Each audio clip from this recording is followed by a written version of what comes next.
بسم الله الرحمن الرحيم الحمد لله والصلاة والسلام على رسول الله وعلى آله وصحبه وسلم تسليما كثيرا.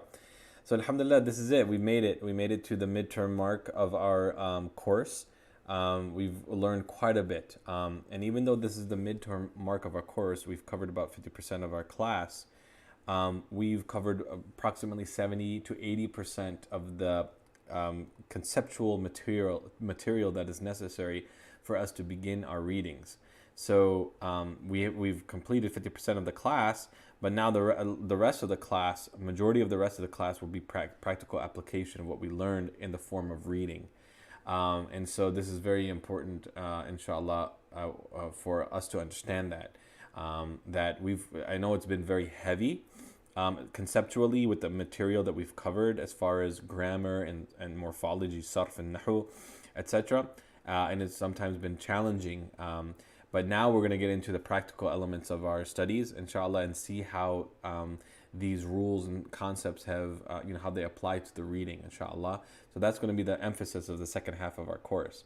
What I wanted to do here, of course, we have all our, 14 lectures that you can go back to in detail for 20 to 30 minutes of each of them, and I encourage you to do that anyways. But what I wanted to do here was just provide a quick synopsis, kind of like a quick bang for your buck review for those of us who don't want to go necessarily through all of the material. If there's anything from this lecture that is kind of confusing to you, I encourage you to take that and then go to that specific lecture so that you can kind of tease it out a little bit more, inshallah. And then if it's still confusing, just contact me, inshallah.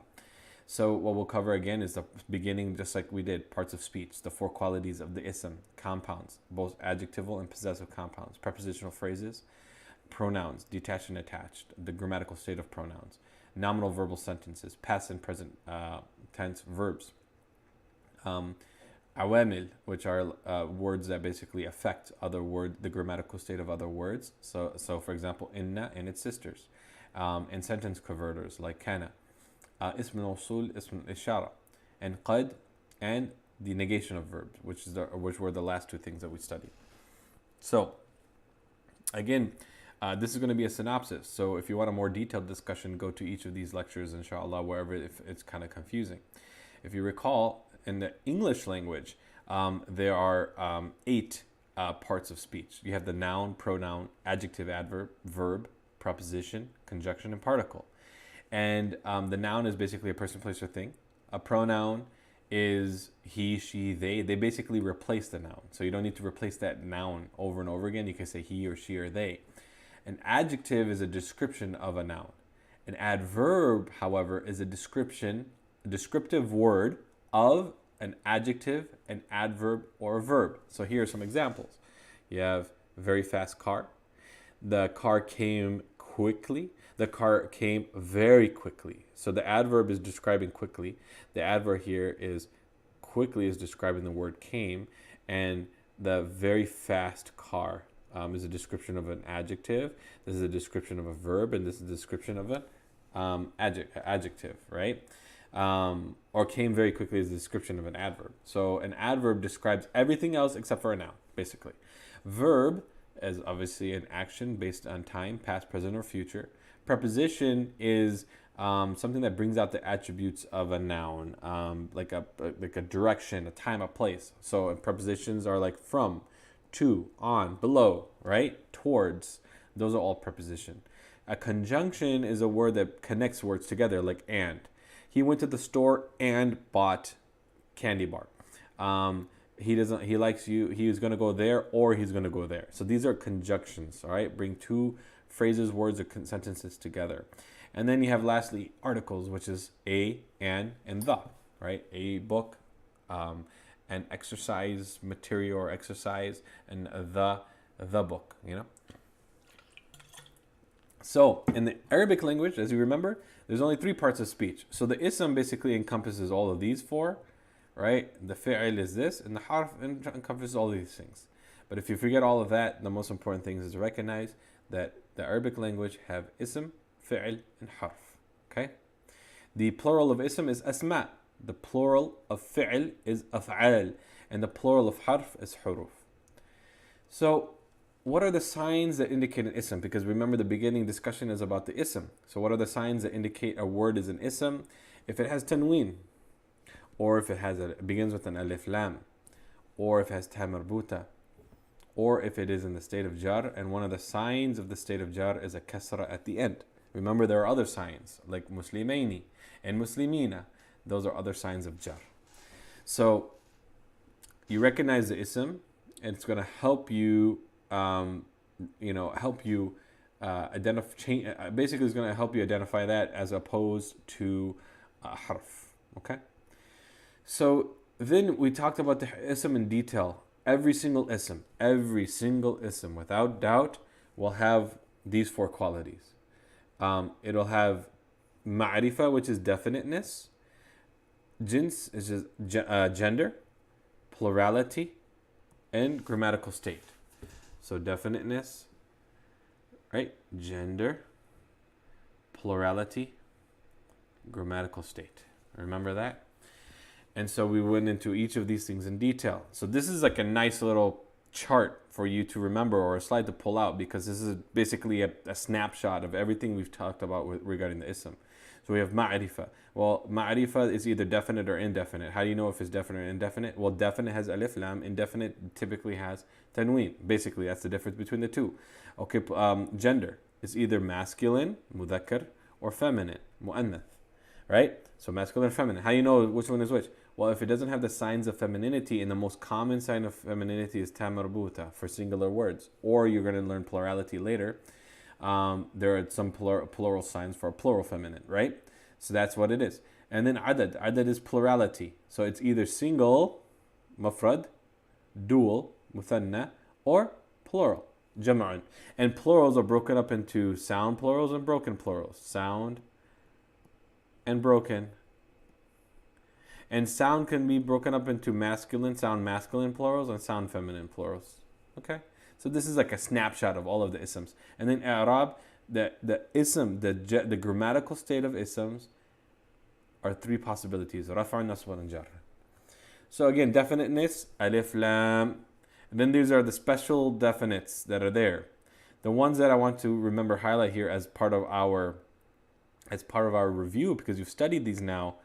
Notice how these are all considered definite nouns. They're all considered definite isms. Dhamir, ishara, mudaf, right? Mudaf, and then mawsul. Okay? Now, gender. Okay, again, mudhakkar is masculine, mu'annath is feminine. What are the signs of femininity? The most common sign of femininity is ta marbuta. That's the most important one that I want you guys to remember in our review.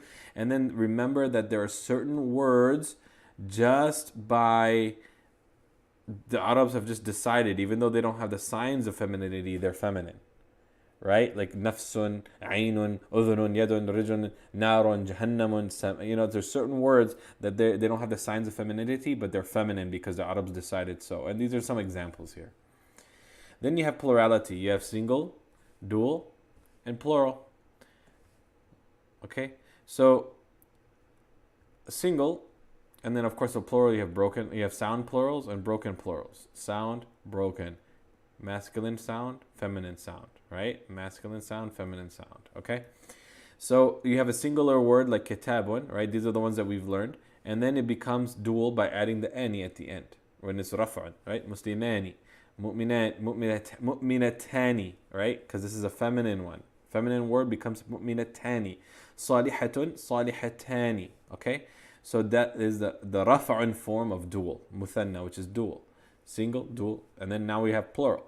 Plural, you have, remember, sound plural and broken plural. Sound plural is either masculine or feminine. So this is masculine, feminine, mudhakkar, mu'annath. So, for example, a sound plural is muslimuna. That's the masculine, right? Raf'un. And then muslimatun. And the original is muslimatun, right? Muslimatun. Right? Muslimatun becomes muslimatun. Mu'minatun becomes mu'minatun. Salihatun becomes salihatun. And the masculine of salihatun is salihun. So muslimun becomes muslimuna. Muslimatun becomes muslimatun, right? So this is how you have a sound masculine plural, sound feminine plural. And remember, muslimuna can also be muslimina. based on its, depending on its grammatical state, which we'll study in just a bit. Muslimatun could be muslimatin, depending on its grammatical state. Now, you have Jam'a Taksir, which is basically Jam'a Mukassar is a broken plural. And what is a broken plural? A broken plural is one that it doesn't look like una or atun.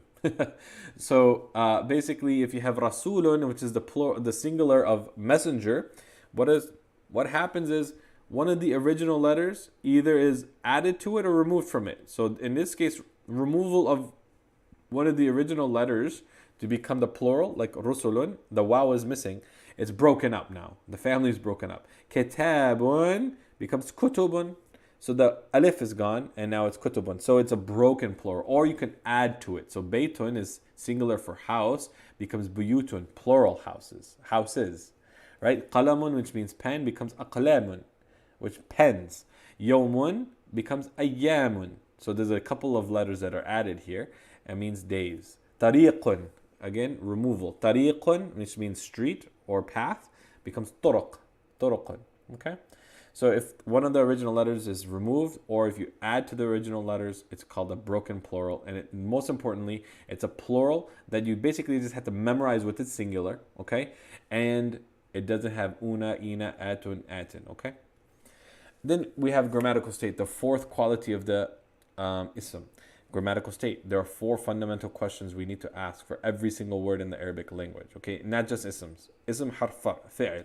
Do they have, these are the four questions. Well, the first question is, does it have a grammatical state? What is its grammatical state is the second question. How do you know it's in that grammatical state? What are the signs? And why is it in that grammatical state? Now, isms, we're going to, in just a moment, isms do have grammatical state. So the question for isms is not that does it have a grammatical state? No, the question for isms is what is its grammatical state? How do you know it's in that grammatical state? What's the sign and why? But here, in all the Arabic language, does the word have a grammatical state? Every single ism will have a grammatical state. Every single harf will not have a grammatical state. And every single past tense fi'l will not have a grammatical state, and every single present tense fi'l will have a grammatical state. That's the breakdown. This is another snapshot for grammatical state. Now, what is the grammatical state? There are four possible grammatical states in the Arabic language, period. Only one of them is specialized for verbs. Jar is specialized for isms, okay? Isms. Rafa' and nasb are for both, okay? So, but for our purposes, for the discussion of isms, rafa'un, nasbun, and jarran are the possible grammatical states. So we ask the question, what is the grammatical state? Well, for the ism, it's either rafa'un, nasbun, or jarran. Now, the next question for the ism is, how do you know it is in that grammatical state? Now, it depends on whether it's a single or broken plural. Single or broken plural, a dual, a sound masculine plural, sound feminine plural. If it's a single plural, so for raf'un, you have dhamma, narun, or an-naru, right? If you have alif lam, you just remove the tanween, okay? So if it has a dhamma at the end, it is raf'un, if it's a single broken plural. If it's a dual word, a muthanna, kalimat tani, the ani indicates that it's in the state of rafa. If it's a sound masculine plural, it's sajiduna, una. If it's a sound feminine plural, atun. Now, what is the indication for nasab? An, naran, kalimataini for dual, sajidina for plural, sound masculine plural, salihatin, right? And then again for jar, narin, right? The kasra. Kalimataini, notice how these are the same. No, everything else, unfortunately, it looks the same. So that's a sign. But you need to know its context. That leads to the next question. Why is it in that grammatical state? That's going to help you with this set right here. This is going to tell you whether or not it's etc. So it's the context that's going to help you. So these are all clues to help you. So why is it in the grammatical state? Well, the default status of all words is that it is in the state of rafa'an, but more specifically, the subject of a sentence or the subject of a verb, the doer of a verb, that's going to be rafa'an, okay? But these are 8 specific reasons, 8 titles, right? 8 terms, right? There's There's 22 possibilities in the entire Arabic language for the ism, why they're in a certain grammatical state, the terminology for it, and these are the general rules, but there are 8 reasons specifically. But the most important thing is either it's a subject of a sentence or a doer of a sentence. Generally speaking, it's raf'an. Okay. Nasbun is generally some type of detail of a verb. The most important thing is the object of the verb, okay, the one receiving the action of the verb. And these ones you'll learn in time. And the last one, there are only 2 possibilities for why an ism takes the state of jar: the possessor in a possessive compound, and if it follows a jar agent, a harf jar, right? And then again, the same thing here. If it follows a nasb agent, it'll take the state of nasb. So rafa'an, okay, subject. Al-jannatu jamilatun. Al-jannatu is the subject. Jamilatun, right, is the khabar. It is the information in a jumlatul ismiya. It is the information about the subject. So it's the default state, right? It's the state of rafa'. Doer of a verb. Qara al-waladu. He read. Al-waladu. The walad, the boy, read. Okay, the boy is the one doing the action, and you know that the boy is doing the action because it's in the state of rafa. Okay, and how do you know it's in the state of rafa'un? Is because it has a dhamma and it's a singular word. Okay, so jarrun, possessor in a possessive compound. Kitabullahi, we've learned this now, that kitabullahi means the book of Allah. Allah is in what grammatical state? Jar. How do you know? Kasra. Right, there's a kasra there. Why is the word Allah in the grammatical state of jar? Because it is the possessor of the word kitabun, kitabullah, the book of Allah, Allah's book, apostrophe s, right? And then either it follows harf jar, and we will memorize the huruf jar, right, which is the plural of harf. Sultan, min sultanin. Sultan means like the king, right? Sultanin, right, has a kasra at the end. It's in the state of jar. Why? Because it follows a harf jar, a jar agent. Now nasab, the one I want to emphasize here, and I'm not going to talk about the rest, is this one right here. كتب المؤلف الكتابة. So here we have a jumlatul fi'liya, right? A verbal sentence. How do you know it's a verbal sentence? It begins with the fi'l. And who's doing, out of these 2 words, who's doing the action, who's receiving the action? Well, the action is to write, right? Kataba. Al-mu'allif means author. Well, based on the meaning, of course, we will know who's doing the action. But if you don't know the meaning, you can know who's doing the action based on the grammatical state. So the u here indicates that it's in the state of rafa'. How do you know it's in the state of rafa'? Because of the dhamma. Why? Because it is the doer of the action. It is the fa'il of the action. Now, al-kitab means book. It is in the state of nasab. How do you know? It has a fatha at the end. Why is it in the state of nasab? Because it is the object of the verb kataba. It's a thing being written. All right, al-murakkab. Al-murakkab means compound. Compounds now. Now putting words together. You have either incomplete or complete compounds. And complete compounds are sentences. All right? Incomplete compounds are what we call compounds, or you can call them phrases, right? Or compounds. Incomplete compounds, there are dozens of them. But the ones that we'll learn in the time, but the ones that are the most critical, the bang for your buck one, are these 3. Adjectival, right? Al-tawsifi, right? Possessive. Al-idafi. And jar majrur, jar, harf jar, right? So those are the most common. You're going to see them on every single sentence almost, right? You're going to see them on every single ayah of the Quran. These are very critical, bang for your buck, incomplete sentences. So, at-tawsifi, adjectival compounds. Well, you begin with the word being described, and the second word that comes after it, the words that come after it, are the adjectives. The adjectives need to match the word they're describing in all 4 qualities of the ism, which is what? Definiteness, gender, plurality, and grammatical state. So al-qalamu as-saghiru, the small pen. Al-muslimatun sa'idatun, a happy female Muslim. Baytani kabirani, 2 big houses. As-sajiduna, as-salimuna, the peaceful prostrators. At-tawsifi continue. Al-kutub al-kathira. Remember, non-human plurals, like kutub, which is the plural of kitab, right? Kitab means book, kutub means books. This is the plural for a non-human object. Because of that, they act like single females, okay? So therefore, the adjective will be a single feminine. Al-kathiratun. It's not al-kuthur or something, or kathiruna. No, it's al-kutub al-kathiratu. Thus, the plentiful books. Samawatun jamilatun. The beautiful heavens and skies. Al-buyutu al-kabiratu. Right? It's not buyutu kabiratu, right? It's buyutu al-kabiratu, because buyut is the plural of bayt. Samawat is the plural of sama. So bayt means house. Sama means heaven.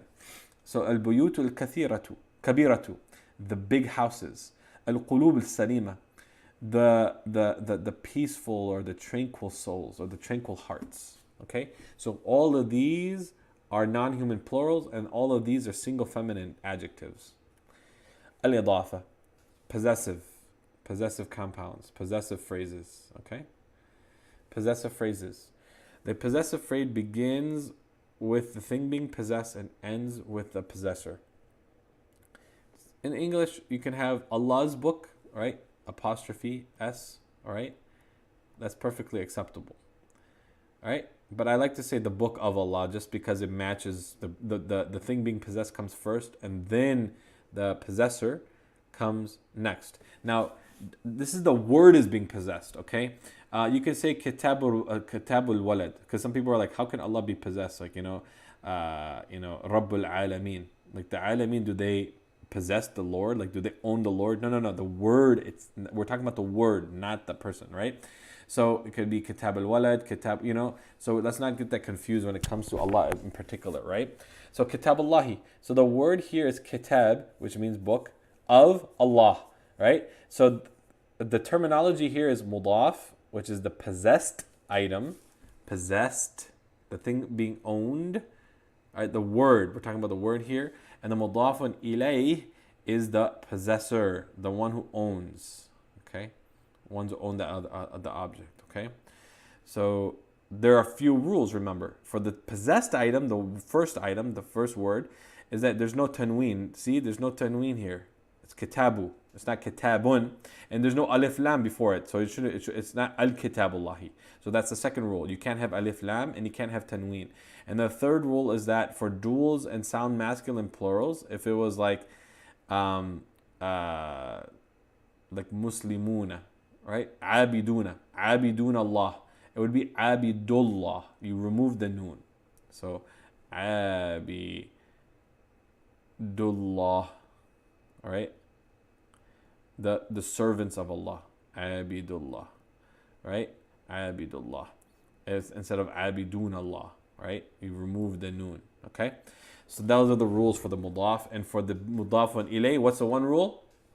State of jar. And in this case, kasra is the sign. So al-idafa, al-abdu, abdullahi, rasulani. Rasulani means the two messengers. How do you say the two messengers of God, of Allah? Rasulallah. You remove the noon.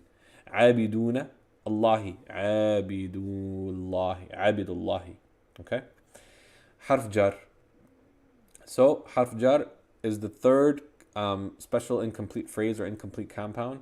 What we need to memorize are the huruf jar. What are they? What are their meanings? And we know that they connect with the word after them, and they turn the word after them into the state of jar. So like min Allahi.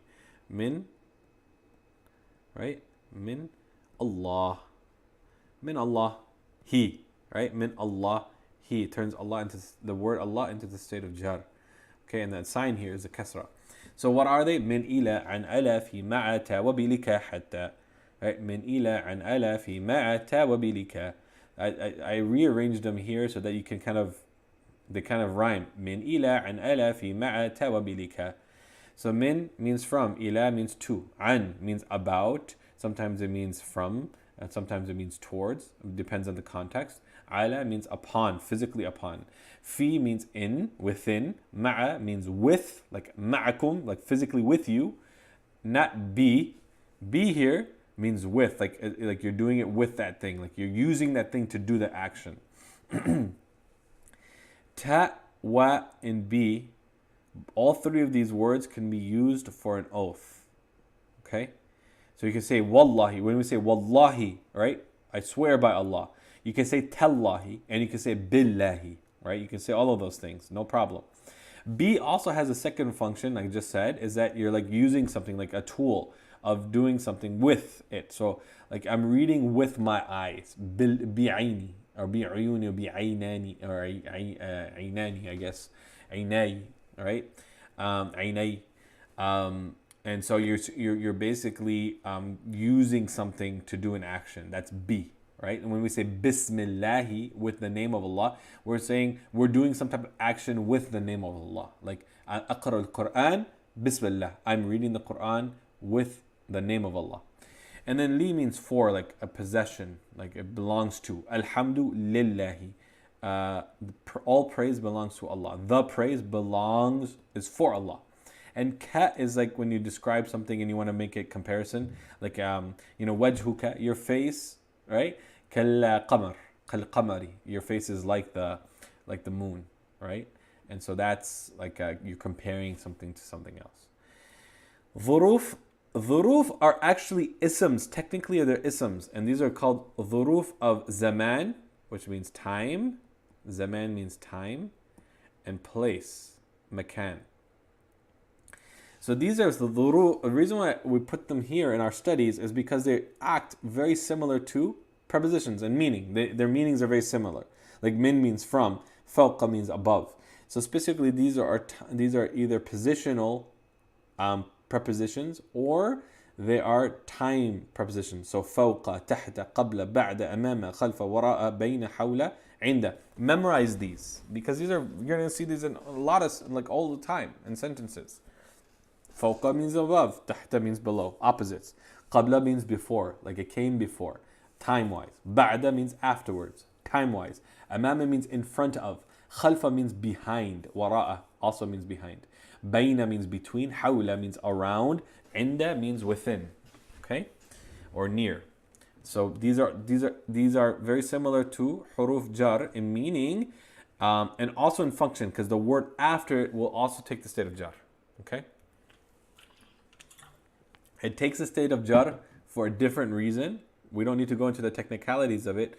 Just recognize that when you see these, memorize all of these and kind of treat them the same, essentially. Okay, there's some differences, but not important. Now, pronouns. Dhamir.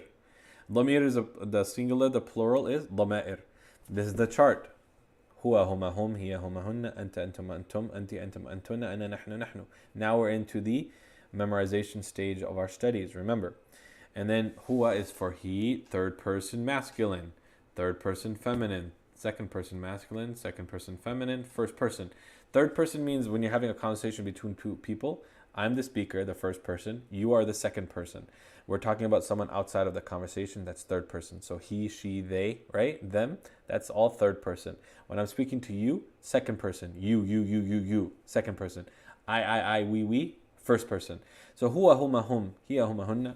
Remember, the only thing that's unique in Arabic is that they have a dual. So it's very specific. Antum, antum, etc. Just memorize this chart. Now, what are the grammatical states of the pronouns? Okay, then you have, these are the detached pronouns, and these are the attached pronouns. So detached pronouns are by themselves. Attached pronouns are attached to something. Detached pronouns are always in the state of raf'un. Okay, that's the grammatical state of detached pronouns. They're always in the state of raf'un. Okay, there's a special detached pronoun, iya, right? Iyahu, iyaka, iyakum. When you say iya and attach it with the pronoun, it's a special type of detached pronoun that's the object of the verb. Okay, so therefore it's in the state of nasab. So detached pronouns are always in the state of rafa', with the one exception that I told you about. Now, when it comes to attached pronouns, these can either be attached to isms, they can be either attached to fi'l, or they can be attached to haruf or harf, right? And so based on what it's attached to, it'll take a different grammatical state. But what is important here is to recognize the form here. See, hu is different from huwa, right? So when it's connected to a word, it becomes kitabuhu, huma, hum. Ha, instead of hiya, it's ha, huma, hunna. Ka, kumakum, ki, kumakunna. Kitabi, kitabuna, kitabuna. So memorize the form of the attached pronoun, and also memorize when it's attached to an ism, what is it basically saying? What is its function? When it's attached to a fi'l, what is its function? When it's attached to a harf, what is its function? So attached pronouns, again, so they can be attached to an ism, harf, or fi'l. Okay? When they're attached to an ism, the kitabuhu, for example here, or ha, or ka, or ki, when it's attached to an ism, what is its function? It is acting as the possessor, and this becomes a possessive compound. So instead of kitabullahi, and you want to say kitabuhu, his book. Who is referring back to Allah, for example. So you say kitabuhu. So who here, it means his book.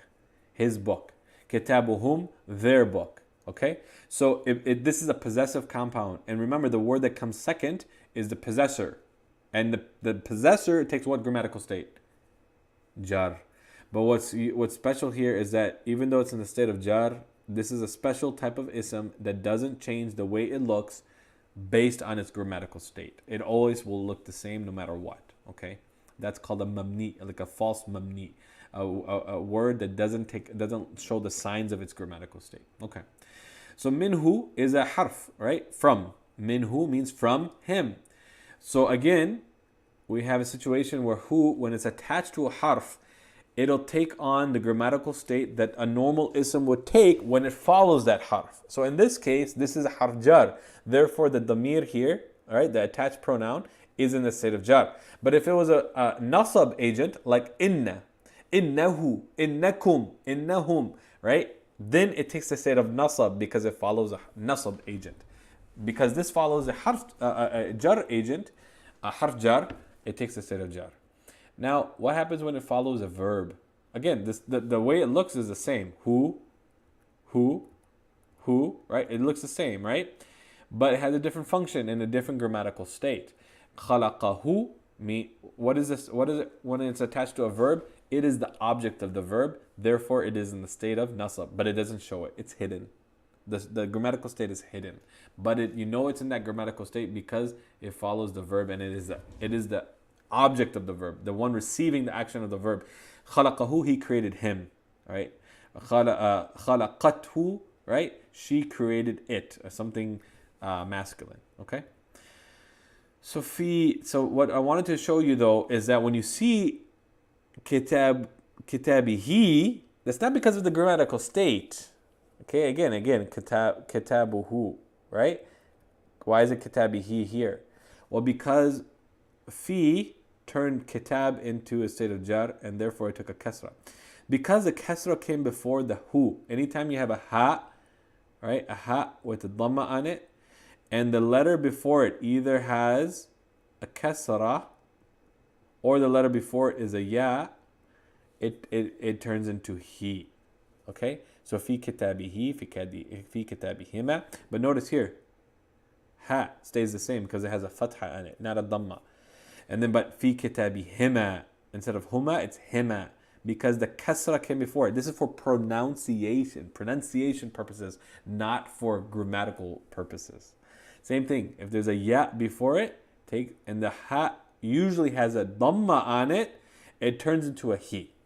Okay, these are pronunciation purposes. Now, moving into jumlatul ismiya. So remember, you have the incomplete fragments and sentences, adjectival, possessive, harf jar. Now we have complete sentences. And complete sentences are either nominal sentences or verbal sentences. Jumlatul ismiya or jumlatul fi'liya. And guess what determines it? What it is? If it begins with an ism, it's jumlatul ismiya. If it begins with a fi'l, it's jumlatul fi'liya. So here, the jumlatul fi'liya has two parts. You have the subject, and then you have the information about the subject. Okay? So you have the mubtada, which is the subject, and you have the khabar. So the subject, khabar is the information. Khabar means information. So in English, you have the house is big. So the house is the mubtada. Then the khabar is the word big here. What about the house? It is big. And is just a conjunction basically that connects them together. The house is big. So mubtada. The house is the mubtada, khabar is big. So in Arabic, the equivalent for the house is big is al-baytu kabirun. The house is big.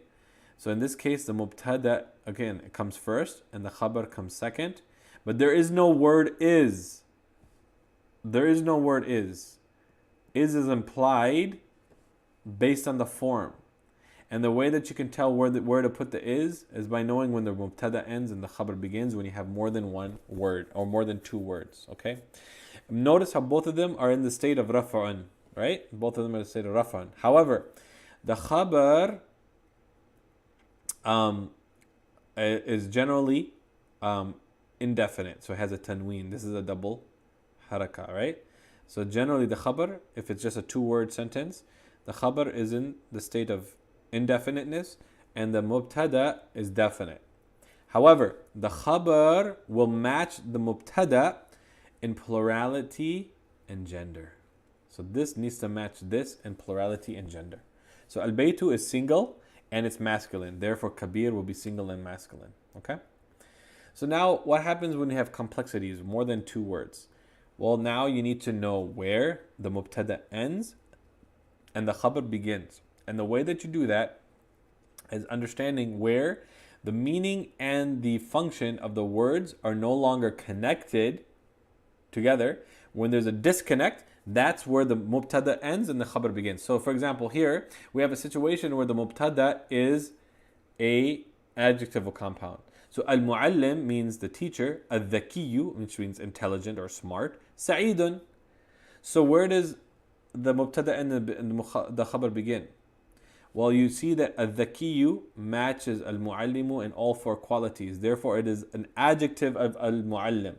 Sa'idun. Does Sa'id match the words before it in any particular way? Is it connected to the words before it in any particular way as part of a compound or in meaning, right? Or is it like connected? They need to stay together, connectedness in meaning. It does not. Therefore, the mubtada ends here and the khabar begins. So the smart teacher is, now the implied word comes at the line sa'idun, happy, right? Happy, sa'idun. Okay. So again, al-a'mal as-salihatu khayratun. So al-a'mal is the plural of amal, and it is a non-human plural. So look at salihah. Salihah means righteous or pure, right? So salihah is a singular female, but it matches al-a'malu in all the four characteristics because it acts like a singular female. Therefore, those two are connected. But khayratun, does it match the words before it? Is it part of an adjectival compound? No, there's no alif lam, so it's no longer definite. So it's not connected. Boom, cut it off. So the righteous actions are, again, are at the line, khair, good. But again, the khair needs to match the word, the mubtada, in plurality and gender. And because we're talking about a non-human plural, it acts like a single female. الذنب الكبير شر. The big sin, شر. So the shar connect to it again. These are all the same type of example, just for the sake of time. Al-kabiru matches this in all four qualities, but sharrun does not match them in any way. It's not part of a possessive compound or an adjectival compound. It's not part of ism ishara, mawsul, etc. So it's not connected. So it cuts off. So is al-dhanb al-kabir. The big sin is shar. Shar is the opposite of khair, evil or bad. Okay. So here we have a situation now where the khabar is, so the mubtada is just one word, the khabar is multiple words. So al-malaku rajulun ghaniyun. Al-malak means the king, rajulun ghaniyun. So the king, is rajul a possessive compound? Is this a possessive compound? Is this an adjectival compound? No, rajulun is not a possessive compound because it's not in the state of jar. So it's not connected to that, and it doesn't match this in all four qualities because there's no alif lam. So rajulun does not connect with al-malik. Boom. Mubtada is. The is where the line is. Al-maliku rajulun ghaniyun is a rich man. So the rich man, the king. Right? The king is a rich man. Is a rich man. Okay?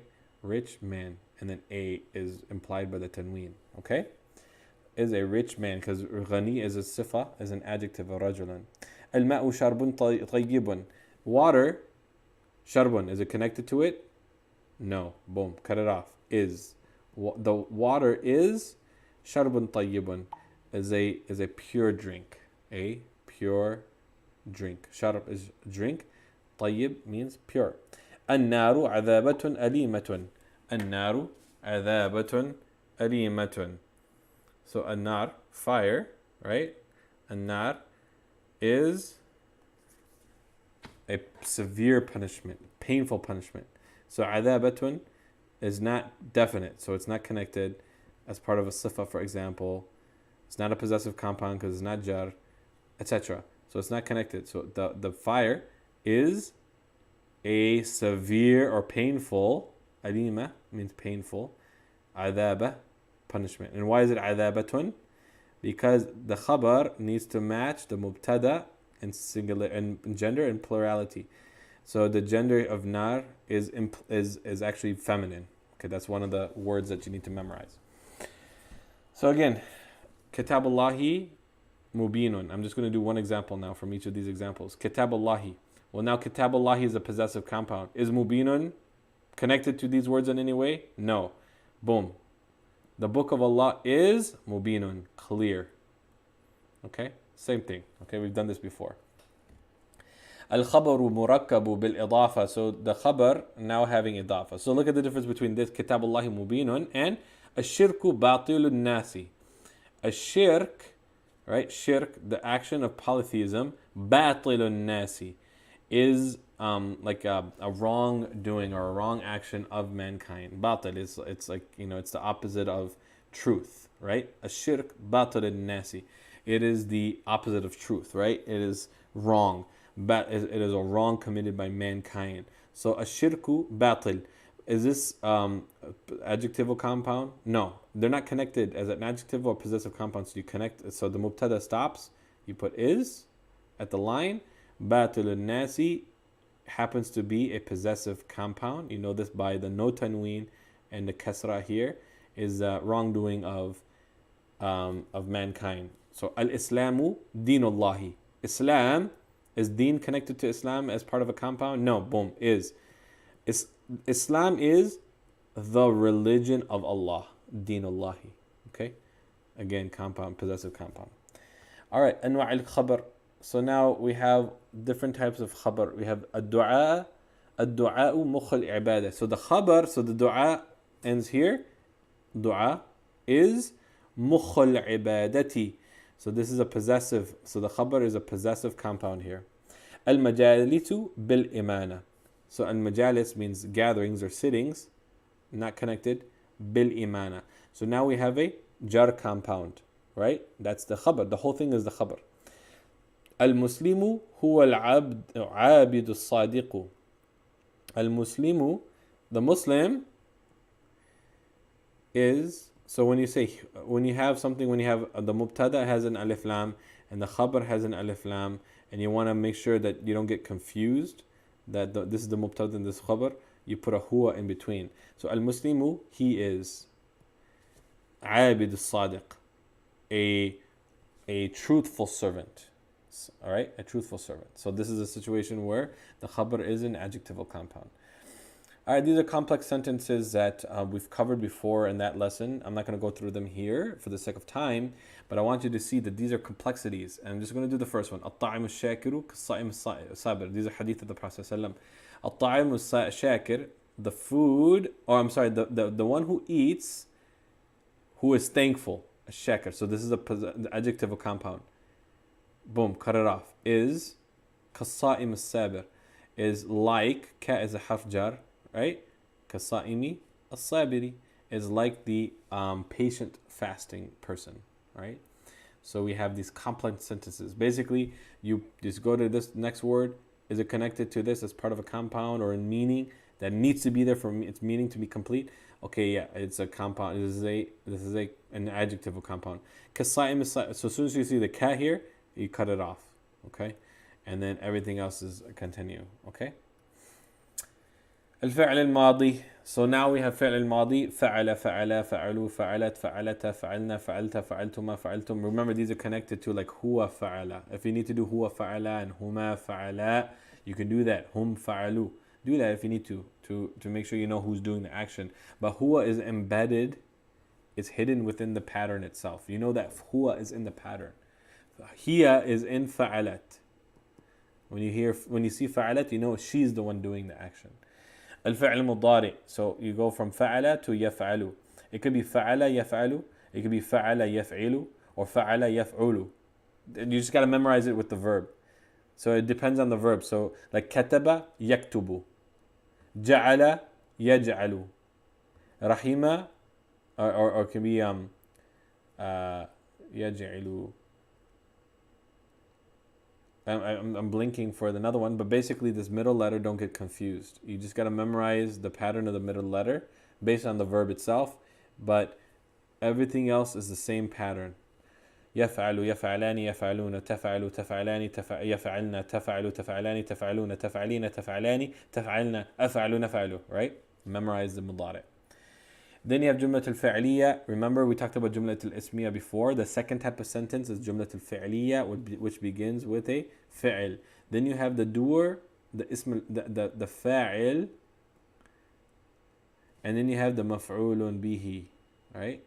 Those are the basic breakdowns. Right? Every single جملة الفعلية will have a فعل and a فاعل. They may not always have a مفعول به. Okay, depending on the verb.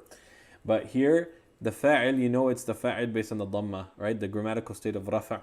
And the arda, right? Has a fatha here, okay? Al-arda. خلق الله الأرض. Allah is the one who created the earth, right? قرأت فاطمة كتابا. قرأت فاطمة كتابا. So رفع نصبا, okay? مفعول به. And remember that when you have the sentence beginning with the verb and you have the fa'il here, if this was a plural, for example, you didn't have to do the plural. The verb doesn't need to change to match the plurality. The verb only needs to match the gender. The plurality, it can stay in the singular form if it's in the beginning, even if the doer is plural here, okay? And this is a special rule to Jumlat al-Fi'liya, okay? So that's important for you to know. But in this case, it's a single female, no problem. So when you begin with the verb, instead of the verb coming after the subject, then the verb only needs to match the subject in gender, not in plurality. The verb can stay in singular mode. Okay? And you'll come across this, inshallah, in your readings. So for example, Fatahul Muslimuna. It could be Fatahul Muslim. You can say Fatahul Muslimuna, and it is perfectly acceptable to say Fatahal Muslimuna. You can say that. You have the option to say it. Fatahal Muslimuna. Single, but it's masculine because un is masculine, right? Mekkata. Mecca is in the state of nasab, so it's the object of the verb. Okay? So that's important. So here, for example, I give the example here. Qalat al-banat. Banat is the plural of bint, but it's the singular form, even though this is a plural. That's perfectly acceptable. You have the choice. You can say qalat al-banat, or you can say qulna al-banat. That's a complicated verb, but you can shakar al-awlad. So al-awlad. Awlad is the plural of walad. What's shakar al-walad? Al-awlad. Right? But it could also be shakaru al-awladu ummahum. Shakaru or shakara. You can say shakaru. Right? Shakaru. You can say shakaru or shakara.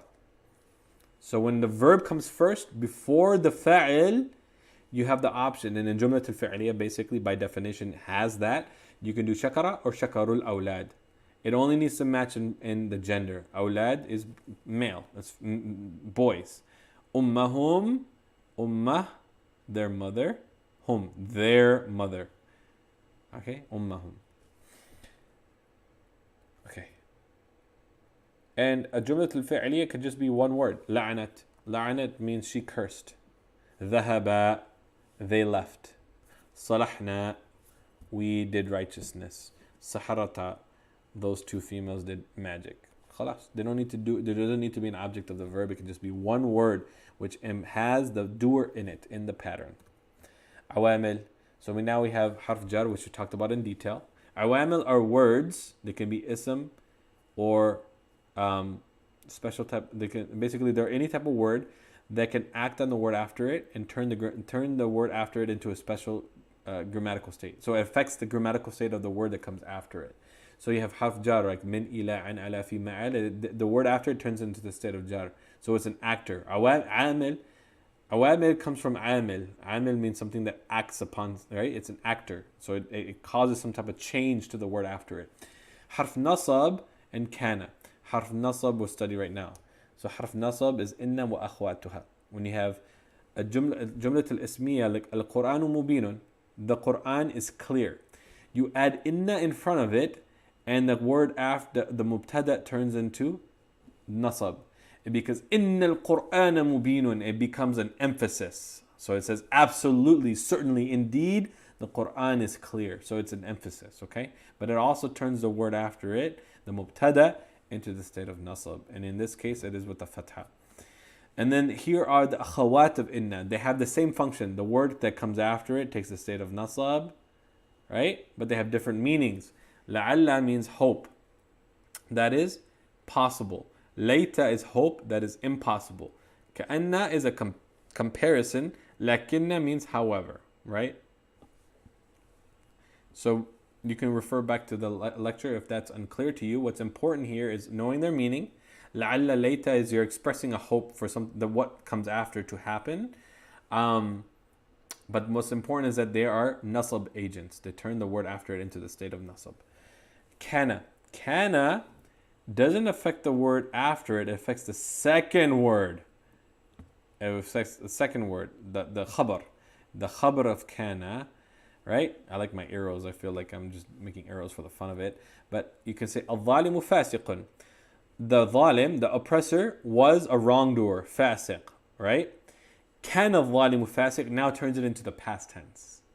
So kana al-zalimu, the oppressor, was a fasiq. But also, it turns the word fasiq into the state of nasab. Ash-sha'iratu fasihatu. The sha'ir, the poet, is very poetic, for lack of a better term, right? Kanat ash-sha'ir, and this is a female poet, right? Because ta marbuta. So kanat ash-sha'iratu fasihatu. The female poet was. It turns it from is to was. And then it turns the khabar into the state of nasab. Okay. Al-ism al-ishara is when you say this or that. This or that. But again, this is for masculine. This is for masculine. Near. So something that's in front of you. This. And then that. That. All right? Hada means this. Dhalika means that. And you're referring to something that is masculine. Hadihi means this. Tilka means that. Something that's far, feminine. Ha'ula'i means these, plural. Right? These, right? Ula'ika means those. So these, those. Okay. And when they connect, when the word comes after it, هذا الكتاب or ذلك الكتاب, they act together as part of a functioning compound now. Okay? هذا كتاب, هذه جنة. So هذه كتاب, this book, this garden. Why is it هذه and not هذا? Because of ta marbuta, turns it into talking about a feminine object. ذلك قلم, that pen. تلك آية. That verse or that ayah, that sign, feminine. هؤلاء المسلمون. These Muslims. أولئك مؤمنون. Those believers. Both of these are masculine, plural, by the way. هذه رسل. We'll talk about this another time. Don't worry about this. هذا الكتاب. So what happens when you have al-kitab? هذه الجنة. Now they function as a unit. Sometimes it could be an implied like هذه هي الجنة. Right? So there's difference of opinion of the scholars, and that's some of the ayat of Quran, like ذلك الكتاب. ذلك الكتاب. Is it this book or this is a book? So it could be ذلك الكتاب or it could be ذلك هو الكتاب. This is a book. So Allahu A'lam, there's difference of opinion there. Al-Ism al-Mawsul is a word that basically you have the Ism al-Mawsul. It's basically you want to give more detail about this word, and then everything that comes after it are the details or is the detail. So هذا قلم, this is a book or this is a pen. الذي صغير, which is small. So you say الذي for something that's masculine, allati something that's feminine, alladhina for plural masculine. We're focusing on these three because these are the most common, right, in the Quran, etc. There's also for dual and feminine, plural feminine, etc. But we don't want to worry about those right now, okay? So you want basically alladhi is the ism mawsul. This is the sila, this is the details, and this is the thing that's being described further. So هذا قلم, this is a pen. الذي صغير, which is small. So then you have these ism mawsul, which are more general than alladhi and allati and alladhina, in that they don't cover gender, but they do cover whether it is human or with intellect, right, or non-human. So huwa muslimun man abadallah. He is a Muslim, the one who, it's like the one who, right, worships Allah. هذه آيات. These are ayat, verses or signs. ما قرأها رسول الله. The ones which the Prophet ﷺ recited them in the past. Okay. هو ولد الذي طلبوا في الجامعة. So the sila, this whole thing right here, this becomes a compound now, and it can act like an adjective or it can act like an object of the verb. Okay. So هذا هو ولد. Okay, if it's describing a word, if it wants to give more detail about the ism here, this whole thing is a description of that, right? It's an adjective of that. If it wants to, this basically replaces the object of the verb. Like instead of saying rahimallahu, al-bint, Allah had mercy on the girl. Rather, it's rahimallahu allati rahimat al-kalb. So there's more details about that girl that you want to know. You don't need to mention the girl. You know it's a girl because allati rahimallahu. Allah had mercy upon the one who had mercy upon the dog. Rahimat al-kalba. Right?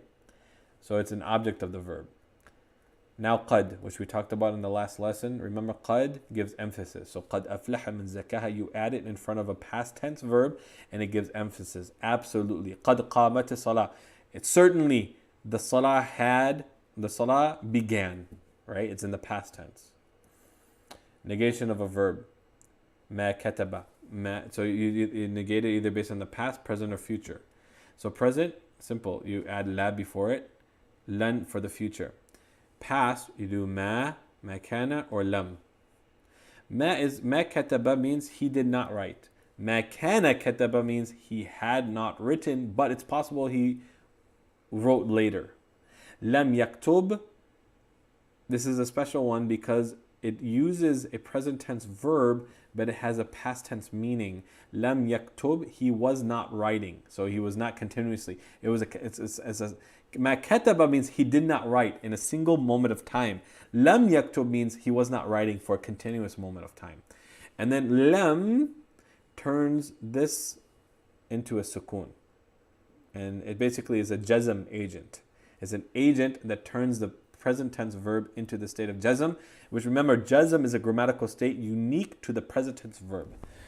Negation of the present tense, la, it's simple. The only thing that you do is you add la in front of. If you say yaktubu, he wrote, or he is writing, la yaktubu means he is not writing. That's it. Nothing else changes. Lan is the future tense, so he will not, right? But also what it does is it turns this into the state of nasab. And there are signs for nasab for present tense verbs. For the simple huwa yaktubu, it's yaktuba, right? Lan yaktuba. And again, you don't need to put sa or sofa.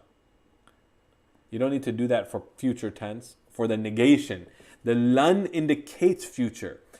If you remove the lan and you just wanted to do the positive, if you want to say sayaktubu, he will write, you have to say sa or sofa.